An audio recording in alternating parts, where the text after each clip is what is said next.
In this video, we'll define conflict and identify what conflict is. We'll discuss the different types of conflict, then identify the different sources of conflict. Lastly, we'll talk about takeaways from this video.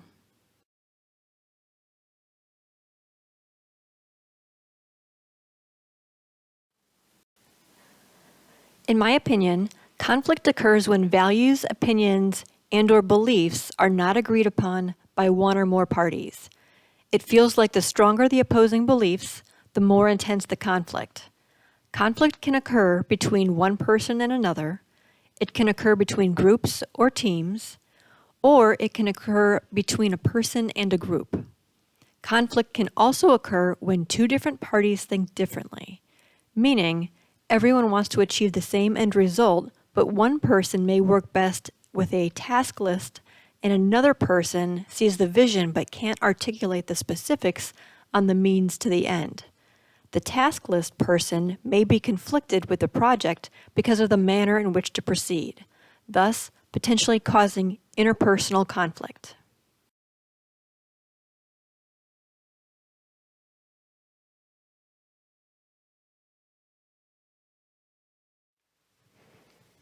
Conflict can either be people or issue-based. When it's based on people, it may also be called interpersonal or affective conflict. When it's based on an issue, it may be called cognitive conflict. To diagnose the type of conflict, look at whether the focus is a difference of opinion or if it's related to a problem. If it's a difference of opinion, it's people-based. If it's problem-related, it's issue-based or cognitive. The impact that conflict has on organizations is tremendous, both in positive and negative manners. For example, organizations with interpersonal conflict are not as likely to be effective, probably because they're spending their time trying to resolve non-value-added issues. However, organizations who establish an environment where associates are encouraged to challenge ideas in a professional manner have demonstrated improved performance. Team conflict may fall into either category. Managers' most important contribution to conflict resolution is communication. For example, conflict could exist on a team because one team member feels having meetings with an agenda will keep everyone focused and on track, but the team leader doesn't want to have a formal agenda for every meeting. Affective conflict occurs when disagreements become personal rather than professional.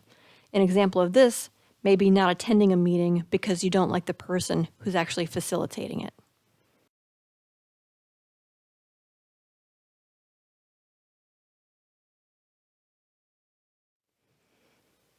In general, the longer the time the parties are in conflict, the more intense the conflict becomes. Ideally, managers should look to resolve conflict as they become aware that it exists. The first step is to identify the source of the conflict. According to Witten and Cameron, there are 4 sources of conflict: personal differences, informational deficiencies, role incompatibility, and environmentally induced stress. Personal differences are a result of the different backgrounds and experiences clashing. These are often highly emotional and can be difficult to resolve. The best way to resolve is to look at the situation from the other person's perspective and make an honest attempt to understand it. In the event that this isn't successful, it's best for both parties to professionally and respectfully agree to disagree and move on. Informational deficiencies are a result of not receiving a message or misinterpreting a message. These are often fact-based and easy to resolve because emotions are not involved. Assuming there is no harmful intent, it is best to break down the facts, walk through them with all parties involved, and identify where the miscommunication occurred. When trying to create a win-win environment, there are usually no hard feelings left on the table. Role incompatibility usually occurs when employee tasks are highly interdependent. Every department has a different role within the organization with different goals. An example would be if someone in sales promises new functionality on your product on the next generation, but the quality team knows that it has to go through a significant and costly process to ensure it maintains the proper government regulations. This would probably need to be escalated to director level to be resolved if it couldn't be resolved within the sales and quality teams. The last major source of conflict is working in an environment with significant stress. An example would be when the leadership team challenges operations to reduce expenses by, let's say, $1 million. Those who know the intricacies of their department budget know that this is about half of their total expense budget, and the result is often immediate fear of layoffs. Uncertainty is another environmental fear that causes stress. Is our organization relevant? What's the value of my position?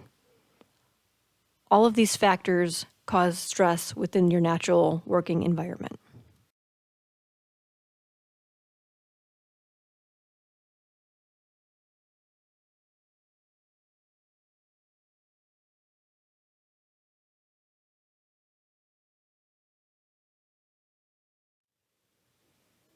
One of the blessings in life is that we're all unique.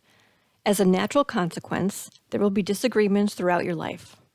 The best thing you can do is to manage your own reactions.